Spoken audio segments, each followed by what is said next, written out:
Hey, what's up guys, it's Nick2. I'm back with yet another top tier rogue build for season 5. Rogue has been eating real good this season. We got rapid fire, which does crazy amounts of damage if you guys have seen it. Super easy to set up, really fun honestly. And Dariel's unbelievably insane, like second best build probably this whole season. Crazy damage hitting in the billions. And then to add on to all of that, we have a third S tier build easily, which is going to be Heartseeker. You guys can see the damage on this is phenomenal.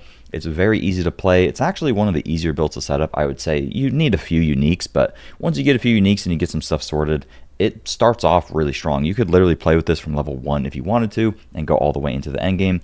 If you've played Heartseeker Rogue last season, you might be a little bit attached to the playstyle, and it seemed like it was going to be dead because of the victimized nerfs, but actually the damage is pretty good.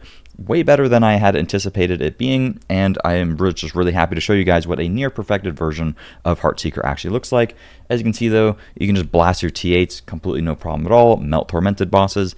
Anything you want to do in the game, this build is easily going to be able to do it. And I would definitely put this build in the S tier category with how much damage you are able to do, hitting for up to hundreds of millions, even over 1 billion per Heartseeker arrow in like literal perfect circumstances. So today I'm just going to go over some of the different ways that you guys can set it up and explain to you how you can set it up overall. Real quick, I want to give build credit to both Dioxide and Sanctum D4 as I looked at their builds and copy pasted a lot of stuff, and I've also made some slight alterations myself, but nothing too significant. And again, I will go over multiple different ways that you guys can set up the build and some different choices that you have. Before I get into things, I want to give a big thanks to today's sponsor, Surfshark VPN. If you're worried about others accessing your personal information or being able to see what you do online, you definitely need to try out Surfshark.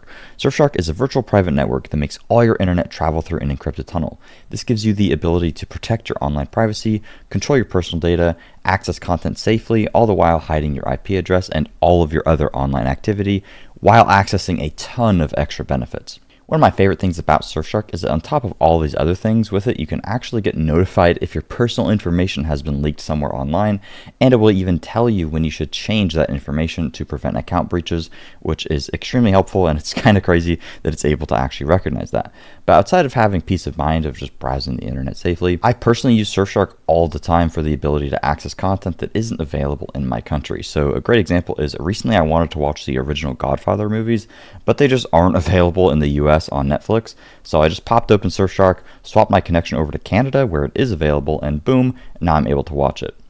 This is actually the case for hundreds of different TV shows, movies, and even some video games. Being able to do this whenever you want is a godsend. Surfshark actually has over 3,200 servers in 95 plus countries, so you can access a crazy amount of extra content that you just otherwise would not be able to. Surfshark is also very easy to use, super lightweight, and with so many features and reasons to protect your information these days, getting Surfshark is an absolute no-brainer, especially because there's a 30-day money-back guarantee, and if you use my code NICK24, you'll get an entire 4 months for free by visiting surfshark.com/NICK24 or clicking the link down in the description. Big thanks to Surfshark for sponsoring today's video. Alright, let's just hop into the build. Luckily for us, Heartseeker is actually pretty simple overall. There's nothing crazy going on. You're literally just scaling the damage of Heartseeker, which is fairly easy to do. With some things like Shard of Rathiel, which is new, basic skills just deal 200% increased damage. Alright, we'll take that. Paingorger's Gauntlets is a very nice damage increase, gives us ranks to basic skills. Slap on Moonrise for a ton of basic skill damage, and adaptability for a ton of basic skill damage. And then a lot of our skills, skill tree stuff, Paragon Node, etc. are just going to scale up our damage quite a lot. And then we can end up hitting for hundreds of millions, even up to the billions when the build is like perfectly set up. So as a whole, this build isn't taking advantage of any like crazy scaling mechanics. It's kind of just, it just does really good by itself, and there's a lot of different ways that we can increase our damage that ends up making us do a lot of damage. Some of those ways are we're going to be using Shadow Step. This is to proc one of our glyphs, and it also gives us Unstoppable, which is really nice. We have Dark Shroud here, which is getting activated via the Umbrus aspect, so that is a ton of our survivability there. We have Caltrops, which counts as a trap, and it also gives us a ton of extra damage against enemies that are within it. Really helps with our boss damage. Smoke Grenade is just a 25% damage increase, and it does Daze, which is helpful for some other synergies. And then one of the things that we're doing with this version of the build that is a little bit different than others is that for our imbuement, we are using Shadow Imbuement. The reason for Shadow Imbuement is because it increases our damage against enemies affected by it by 12%, and this actually gets increased by another 30% whenever we use it with Rain of Arrows. Talk about that more in a second. it just increases the 12% amount by 30% and doesn't give you 30% increased damage. That would be pretty crazy.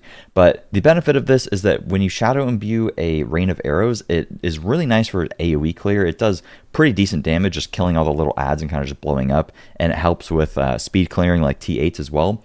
And we don't actually need to have cold imbuement because you can't imbue a basic skill, right? And our basic skill is already going to be imbued via cold clip here. So we're already getting the extra frozen benefit out of our basic skill there. And then the shadow imbuement is to be able to imbue our rain of arrows and slash or our shadow step if we want, so that we can tap into that multiplier and get a little bit of that extra AoE, which is pretty nice for us. And that is also why we're using rain of arrows. We want to have one ultimate with this build, and ideally we have the ultimate on as low of a cooldown as 10 seconds. Obviously, mine's not 10 seconds, but I'm able to spam it enough because of preparation, constantly reducing the cooldown of it every time that we just spend some energy. So we can pretty much spam our rain of arrows, and then we have a Paragon node that is going to increase our damage by 40% multiplicatively anytime that we just use an ultimate. So that is the main reason for the ult there, but also it has a really nice synergy with Shadow Imbuement. Quickly go over the skill tree. So obviously we go into Heartseeker there, and then it has a nice little ricochet, which is pretty good, and we get some attack speed, which is pretty nice as well.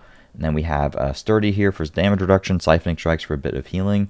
1 point to Shadow Step. You don't need any more points. I'm literally just grabbing it for the Unstoppable pretty much and one of our glyphs. And then we have Caltrops. Caltrops is a trap skill, which just gives us so much extra damage.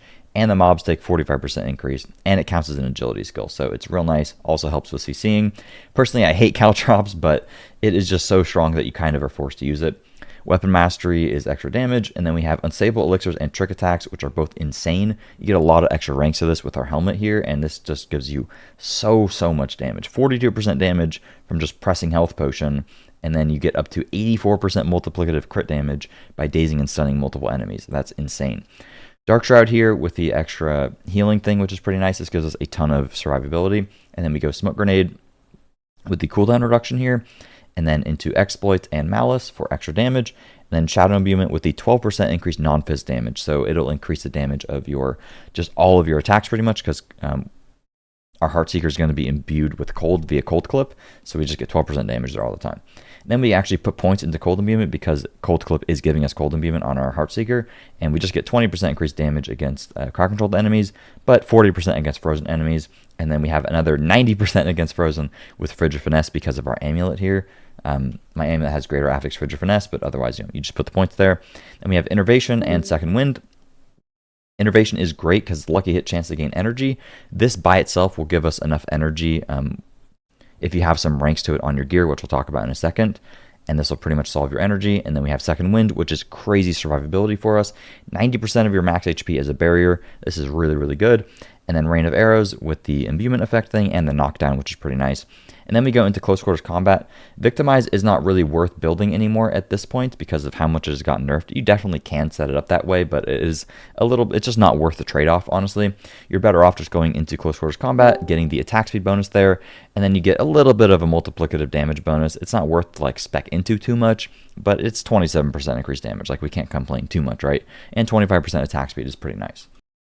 All right, now let's talk about our gear and some of the stats that we want in them. I'm just going to go piece by piece. Starting off with the helmet. Cowl of the Nameless is insane. It gives you ranks to Unstable Elixirs and Trick Attacks, which gives you just a ridiculous amount of damage. However, you do lose a bit of survivability by not using Harlequin Crest. So if you feel like you're squishy with this build and you want more survivability and / or more cooldown reduction, I would recommend swapping to Harlequin. Just note that you will be losing a fairly decent bit of damage by losing Cowl of the Nameless there. Trick Attacks gives you so much damage because it's multiplicative crit damage, but against bosses, you don't get the full value out of it. So if you wanted to have the most damage that's just consistent all the time, I would probably recommend trying to get the Masterworks into Unstable Elixirs and maybe the Greater Affix on there as well. But otherwise, Trick Attacks is still a good option for your Masterworks there. On the chest, you just want Ontario's Might. It just makes setting up the build really easy, gives you a ton of survivability, movement speed, max res, resist to all elements, so you don't have to worry about your resistances anymore. Super easy. So just get Ontario's Might. Just get Ontario's Might forehead. And when it comes to the masterworking, try to get at least 1 or 2 into DR and 1 or 2 into maximum resistance to all elements. I don't think there's a huge difference between the two, so don't stress it too much. As long as you just have the masterwork kind of land like that, you're fine. On the gloves, Pain Gorger Gauntlets, no contest. Has attack speed, cooldown reduction, chance to stun is cool. A ton of basic skill ranks to just increase the damage of our Heartseeker. And we get the additional benefit here where it just does extra damage echoing, and we can proc that all the time because we have so many other abilities that aren't basic skills. So anytime we use Smoke Grenade, Shadow Step, Rain of Arrows, Caltrops, etc., we will be marking enemies, so that is really good. For our pants, we need to have a normal pair because we are grabbing Umbris on here for the free Dark Shrouds all the time. And it's really important, when it comes to Masterworking Pain Gorgers, you want basic skills probably. Attack speed's okay too. Anyways, with pants, obviously you want ranks to Heartseeker. If you can get that Greater Affix and full Masterwork, you're in good shape. Outside of that, you need armor. If you're not using Harlequin's Crest, you need armor on the pants. Otherwise, this could be max HP. But you need armor, and then you need to masterwork it and get Royal Skulls in order to armor cap yourself. As you can see, I'm over the cap by a little bit there. And then you just want like dexterity. And you want, for the tempers, Second Wind is really, really good, giving you just way more value out of that. And then I would actually prefer to have Lucky Hit Chance to Freeze because I think that's just better for overall clearing and it helps you CC a little bit more. Smoke Grenade cooldown reduction isn't too bad either though. And I would honestly rather my dexterity roll there. I'd rather have one Masterwork go into Second Wind to just get it up to +4, and then the other one's going to Heartseeker. Or you could just have all of it go into Heartseeker for more damage.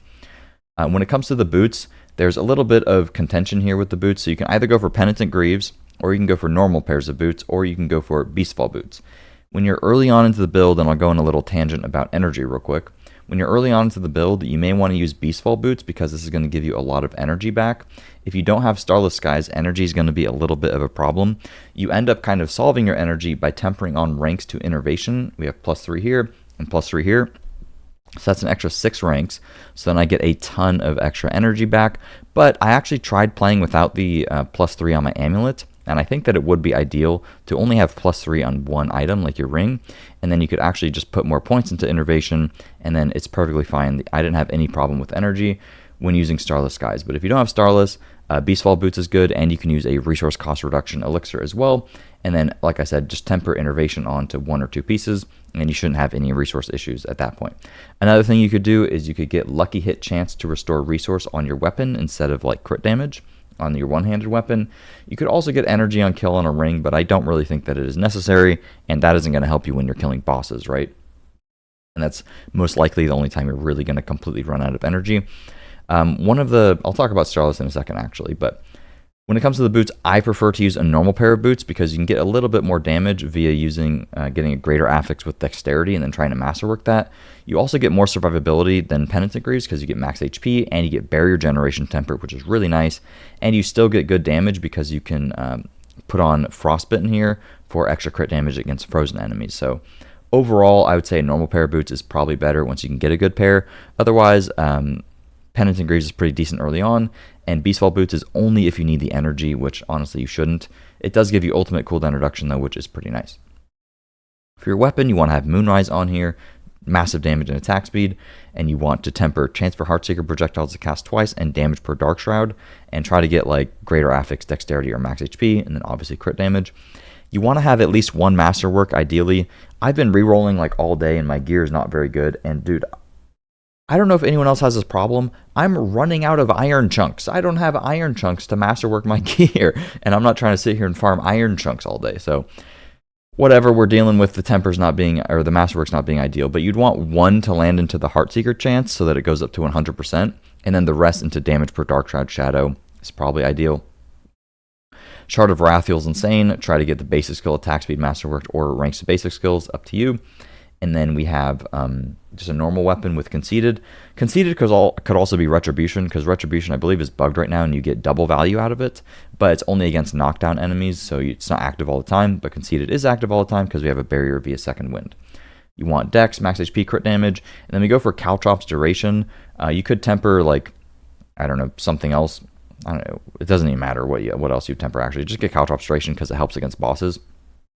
Caltrops just last longer, so you get that 45% damage increase a little bit more frequently. And again, damage per Dark Shroud. When it comes to masterworking it, ideally damage per Dark Shroud Shadow, but Dex is okay too. When it comes to the rings, Starless Skies, a lot of people are not playing with Starless Skies anymore. They're going with a normal ring. This is up to you. Honestly, the main reason to take Starless Skies off is so that you can have higher uptime. You can spend more energy, and if you spend more energy, you have higher uptime on preparation, reducing the cooldown of your ult.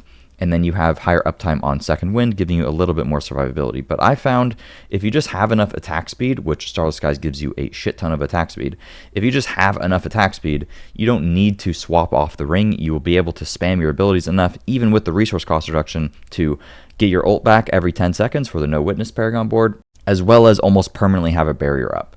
But again, if you wanted to gain more survivability, I wouldn't take Starless Skies off. I would maybe just swap off the helmet and go for Harlequin Crest instead, because you just lose so much damage losing Starless, in my opinion.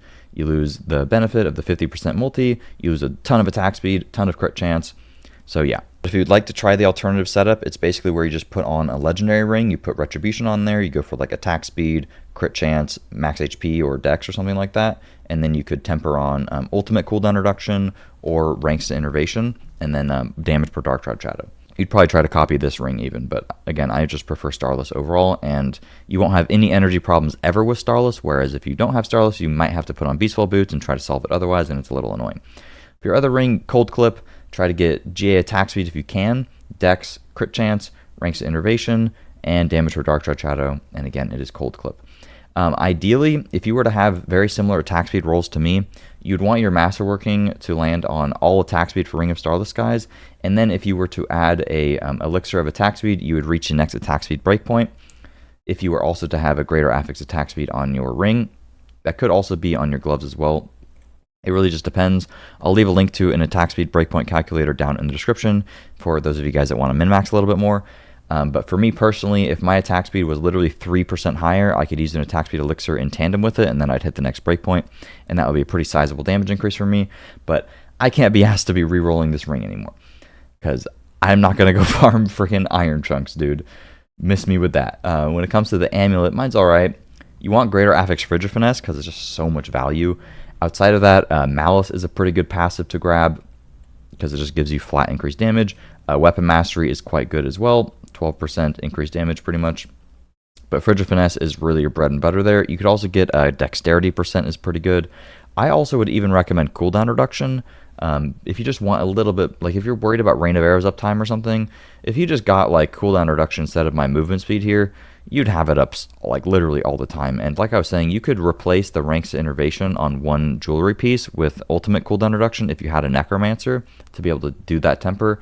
And your Rain of Arrows, like, I don't have either of those two things, and my Rain of Arrows is perfectly fine. So if I did have those things, I'd be spamming it.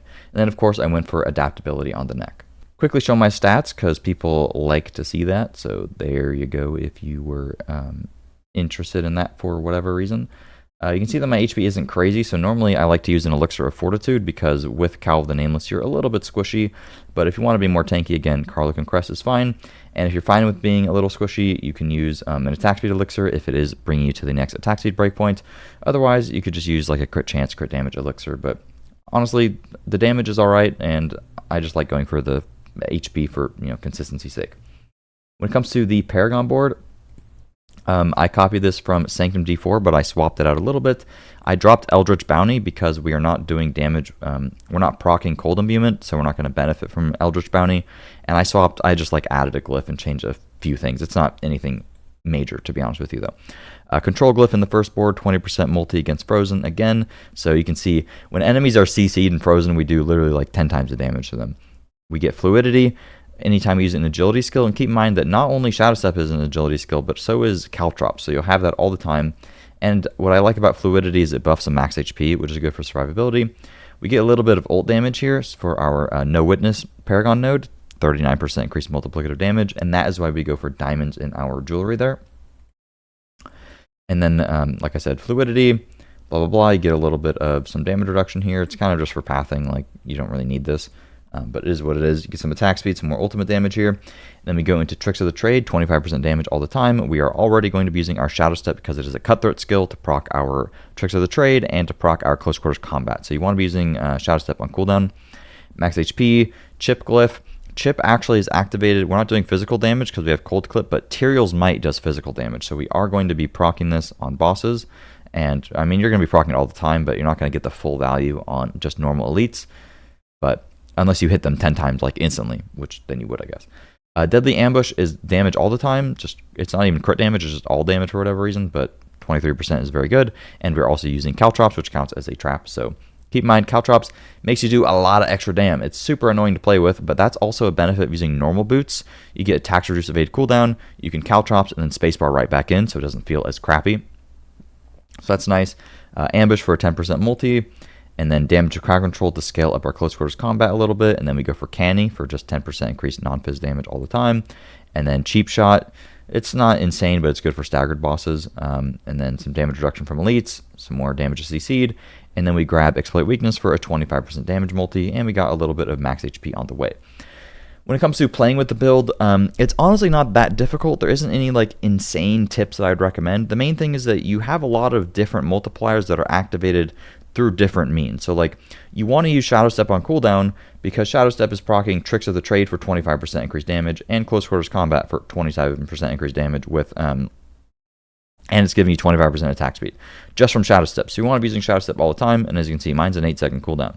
You also want to be making sure to imbue your Rain of Arrows and use your Rain of Arrows on cooldown because you're getting the No Witness Paragon board, which is a 39% damage increase.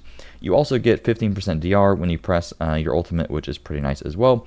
But keep in mind that your Rain of Arrows with Shadow Imbuement makes enemies take 12% more damage too. So if there's like not a lot of elites around, maybe wait for an elite to spawn or so and then pop the Rain of Arrows on them. And then you also want to Caltrop so that the enemies take almost like 70% increased damage, basically. It also helps CC them, and then also throw in the Smoke Grenade. You also want to be using, use a Smoke Grenade against elites because it just makes them take more damage, right? And then you want to be using Health Pot on cooldown, or not on cooldown, that doesn't make sense. You want to be using it every like 10 seconds for the 42% increased damage. But if you ever get CC'd, or you ever want to instantly stack up trick attacks, pressing your health pot will stun everything, therefore giving you full value on trick attacks instantly if you're surrounded by a lot of mobs. Real quick, I just want to demonstrate that my uptime on Rain of Arrows is not a problem once you have enough attack speed, neither is my energy, and because I'm expending a decent amount of energy because of my attack speed, I have permanent uptime on my barrier. So we're getting No Witness all the time, we're getting barrier all the time. Obviously this is while standing still, and a lot of time while you're playing, you might have a little bit more leeway there, and you might like not have No Witness for like a second or two, or your barrier might fall off for a second or two. And if that's a problem for you, go Harlequin Crest, and the cooldown reduction will make it to where that doesn't happen. Or like I said, you could do the ring swap, or you could even get the amulet and get some cooldown reduction there and then temper the cooldown reduction. Otherwise, that's pretty much it for the build. Thank you guys for watching. Hopefully you found it helpful. In terms of my thoughts about this versus the other builds, personally, Rapid Fire I don't think is as strong. You could set it up to be about as strong, but it's not as easy to play. You can't clear as, what is the word? Like, it's not as simple to clear with Rapid Fire. Like, Rapid Fire, there's a lot of button pressing and you got to play a little particularly, but it is really fun and the damage output is crazy on it. So I'm like very impartial to Rapid Fire. And then you have Endarials, which is just crazy damage, but it takes a little bit of time to clear. I would say this build kind of goes in between Rapid Fire and Endarials. Like, Endarials does crazy boss damage, but it's a little slow at clearing, while Rapid Fire does crazy clearing, but its boss damage isn't great. So I would say Heartseeker is like really good at both of those things, but it does not do either of those things insanely well. It does not instantly kill bosses unless you have it perfectly set up, which it can do. It can kill the bosses pretty quickly, to be honest. Not quite as quick as Endarials, but I mean, you can do billion per Rapid Fire like that, or sorry, per Heartseeker, so that's pretty good. And the clear isn't, you know, as insane as Rapid Fire, but Rapid Fire's clearing isn't like super fast either. It just does so much damage that it can clear pretty well. So I don't know. Heartseeker's like, it's in this little weird middle ground where it doesn't have like super crazy clear speed, but you can kill stuff pretty quickly, and the boss damage is still really high. So I'd say overall it's super versatile, feels nice to play. It's not like insanely tanky either, but you're not super squishy either. And there are like a decent bit of swaps that you can do, and some stuff that you can change based on personal preference, which usually is something that I'm a fan of when it comes to builds. That's just my little takeaway. My gear is not like insanely perfect or anything, and I do think I could have set it up a tiny bit better, but I can't be asked to farm any more iron chunks. And yeah, hopefully you guys found the video helpful. Thanks for watching. If you did, make sure to subscribe, drop a like, blah, blah, blah. And I'll see you guys later. Peace.